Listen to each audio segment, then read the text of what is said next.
Caín había desaparecido. Nadie lo vio marcharse. No hubo advertencias ni gestos dramáticos. Solo el eco de su silencio pesando sobre las ruinas de Enoc. Sus hijos de la segunda generación estaban muertos, dormidos o perdidos. Y la tercera, los antediluvianos, se dispersó por el mundo, convencida de que el legado de su padre ya no importaba. Pero Caín no estaba muerto. Tampoco se había rendido. Simplemente observaba. Y cuando vio lo que sus nietos habían hecho con la sangre que él les legó, comprendió que debía intervenir una vez más. No con espada ni fuego, no con castigos visibles, sino con algo mucho más duradero. Una maldición inscrita en la propia esencia de cada uno de ellos. El libro de Nod, en sus fragmentos más oscuros, afirma que Caín maldijo a cada uno de los antediluvianos por haber continuado el abrazo sin su permiso, por haber engendrado líneas nuevas que no respetaban su origen. No lo hizo de inmediato, ni tampoco en público. Se dice que lo hizo en sueños, en visiones, o incluso a través de palabras que nunca fueron dichas, pero que se grabaron en la sangre misma de sus descendientes.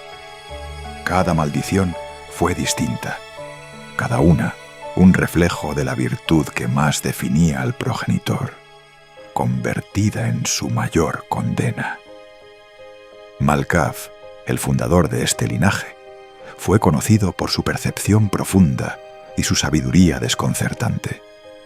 Era capaz de ver más allá de lo evidente, de descifrar significados ocultos en los actos más simples, pero su don de clarividencia se convirtió en un abismo. Caín lo maldijo con la locura eterna, condenando a su descendencia a ver demasiado, a escuchar voces que no pertenecían a este mundo y a vivir atrapados entre realidades fragmentadas. La locura de los Malkavian no es teatral, es existencial, y no hay forma de escapar de ella. El Ventrue original se veía a sí mismo como el heredero natural del liderazgo. Ordenado, noble, unificaba tribus y asentamientos, imponía estabilidad donde antes había caos. Pero su orgullo lo llevó a exigir pureza absoluta. Caín, al verlo, transformó esa obsesión en maldición. Sus descendientes solo podrían alimentarse de un tipo específico de sangre, convirtiendo el acto más básico de supervivencia en una búsqueda constante, limitada y peligrosa. El Ventrue no puede beber de cualquiera, y cuando no encuentra lo que su linaje le exige, el hambre se vuelve letal. La belleza era la guía del toreador antediluviano, no solo en lo visual, sino en lo emocional, en lo creativo. Elevó el arte a ritual, la pasión a doctrina. Pero Caín, al ver cómo su nieto se perdía en la forma y olvidaba el contenido, lo maldijo con la obsesión. Los toreador quedarían ligados para siempre a aquello que amaran, una obra, una idea, un ser.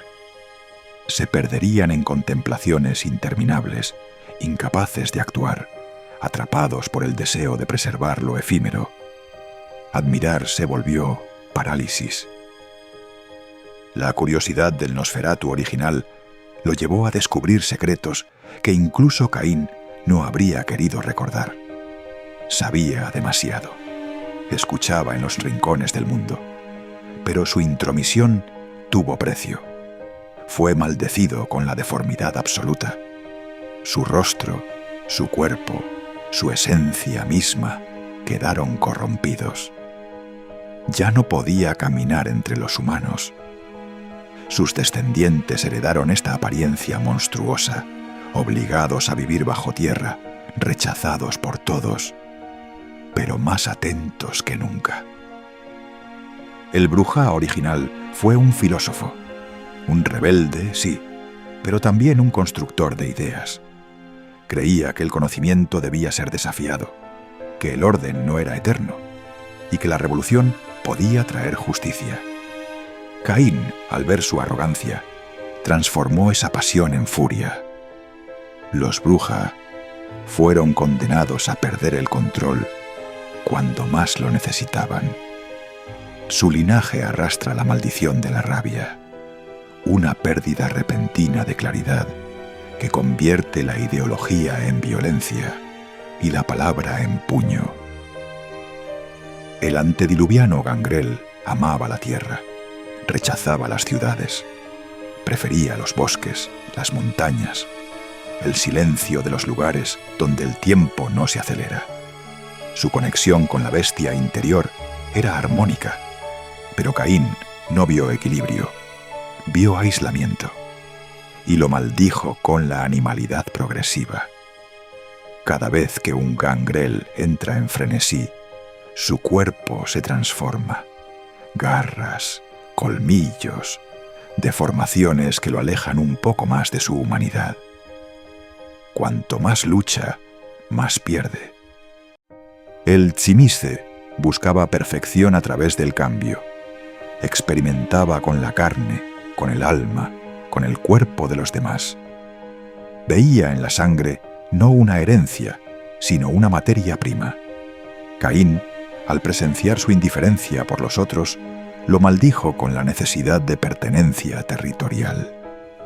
Cada Tzimisce, desde entonces, debe descansar sobre su propia tierra natal o sufrir el deterioro físico y espiritual. Su castillo no es un lujo, es una prisión. El antediluviano, la sombra, se sumergió en la oscuridad, no por ignorancia, sino por fascinación. Quería dominarla, dialogar con ella. Creó un linaje que aprendió a manipular las sombras como si fueran materia. Caín, temiendo que su nieto se creyera superior incluso a la noche, lo maldijo quitándole el reflejo. Desde entonces, los La Sombra no pueden verse en espejos, agua o cristal, y la oscuridad que manejan a veces los mira de vuelta. Set, si es que ese fue realmente su nombre, era un profeta.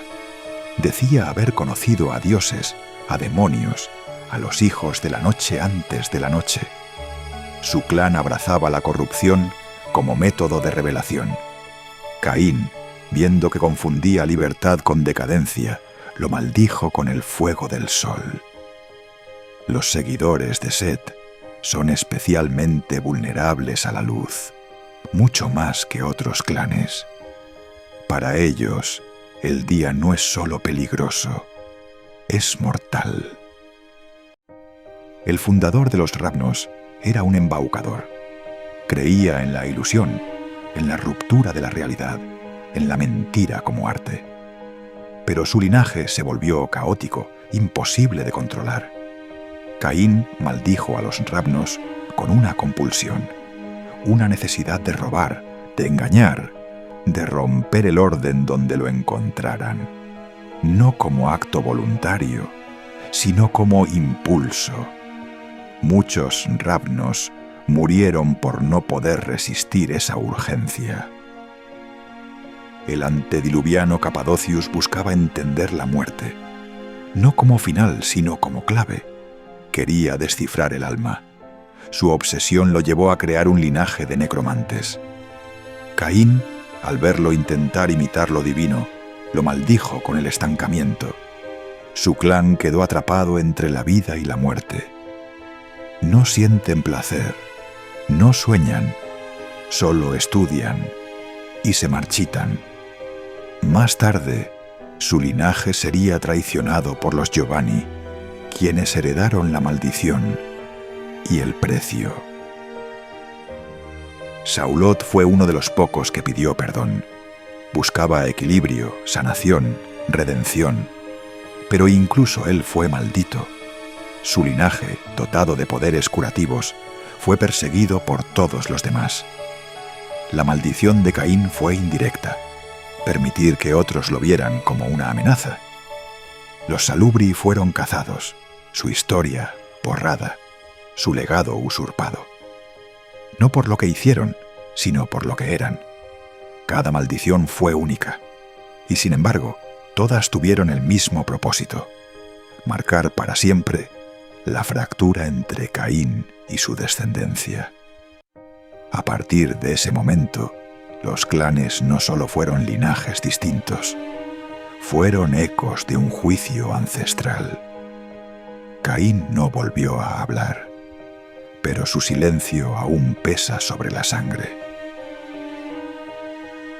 Durante los siglos que siguieron a la caída de Enoc, diversos intentos fueron hechos por algunos antediluvianos y sus descendientes para levantar nuevas ciudades, establecer dominios organizados y reconstruir algún tipo de estructura vampírica común. Sin embargo, todos esos intentos fracasaron, no por ataques externos, sino por la imposibilidad de reconciliar las diferencias ideológicas entre los clanes que en este punto ya se veían a sí mismos como entidades soberanas. Uno de los intentos más recordados y también más silenciados fue el de Erciyes, una ciudad levantada por seguidores de Capadocius y Salubri, donde el conocimiento, el equilibrio espiritual y la contemplación de la muerte eran los ejes centrales del orden. Se dice que durante un breve período allí convivieron representantes de varios clanes en relativa paz. Pero la paz no sobrevivió al orgullo. Las diferencias entre quienes estudiaban la muerte y quienes la ejercían, entre quienes buscaban purificar la sangre y quienes querían dominarla, se volvieron irreconciliables. Los Bruja y los Ventrú, desde los márgenes, se negaron a reconocer la legitimidad de esa ciudad. Mientras los primeros la veían como una prisión teológica, los segundos la consideraban una amenaza al orden jerárquico que intentaban imponer en sus propias cortes.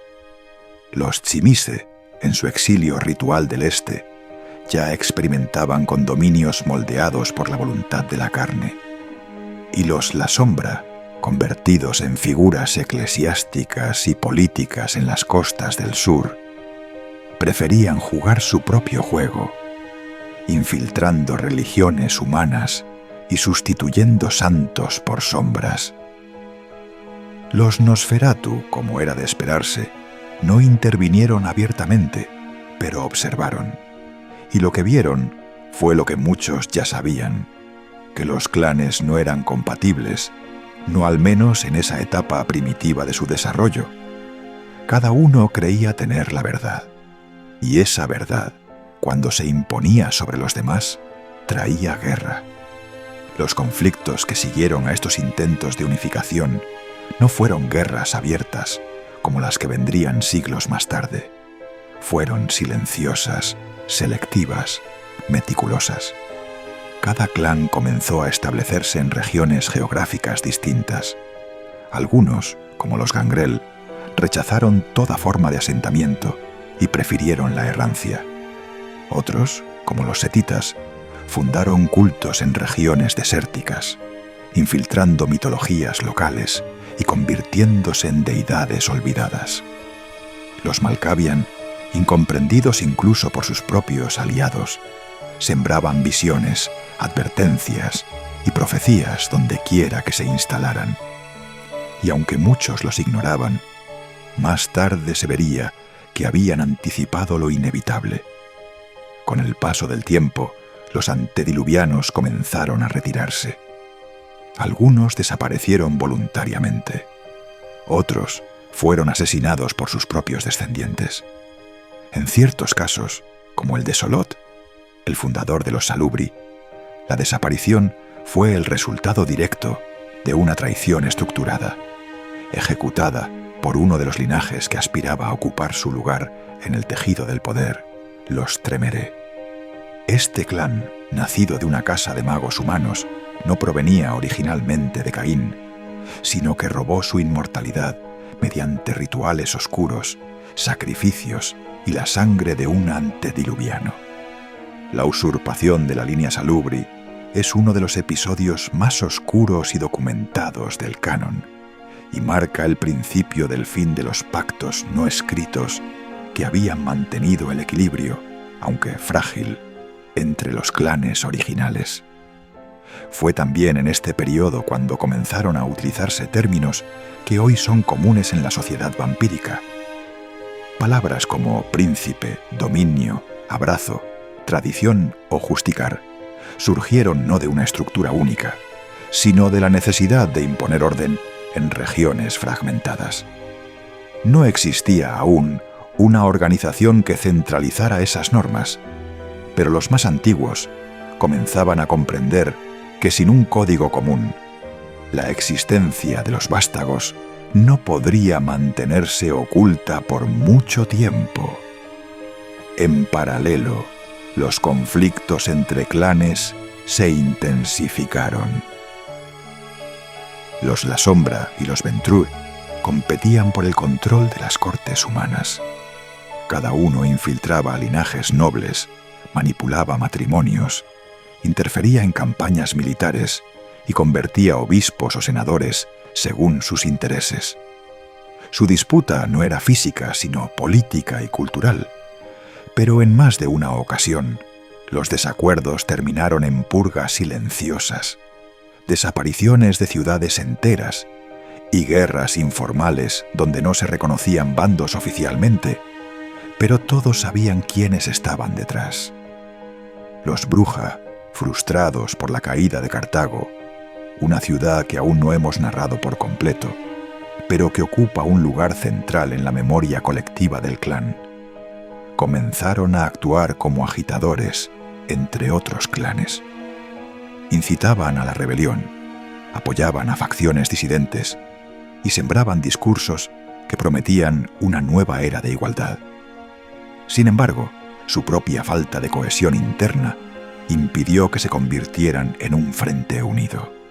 Algunos Bruja buscaban la revolución, otros simplemente querían venganza. Los Tzimisce, por su parte, se convirtieron en amos absolutos de regiones enteras en Europa del Este. Construyeron castillos que respiraban, siervos que no hablaban y ejércitos moldeados a partir de cadáveres frescos. Sus enfrentamientos con los Ventrue y los Tremere serían el preludio de guerras más amplias que estallarían en los siglos siguientes. Para los Tzimisce, el control no era suficiente. Querían reformar la creación misma, y en las sombras, los Nosferatu seguían observando.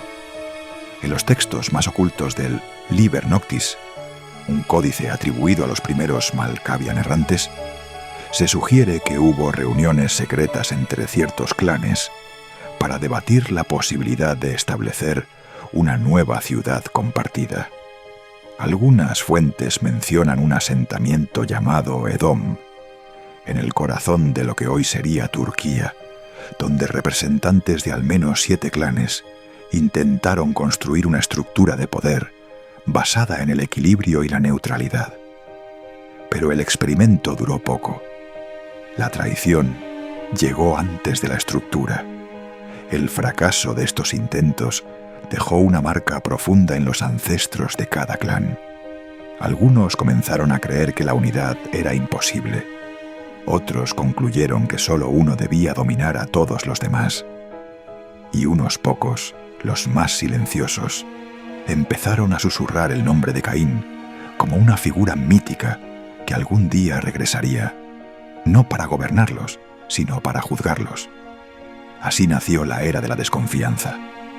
Cada clan desarrolló estructuras internas, códigos, castigos.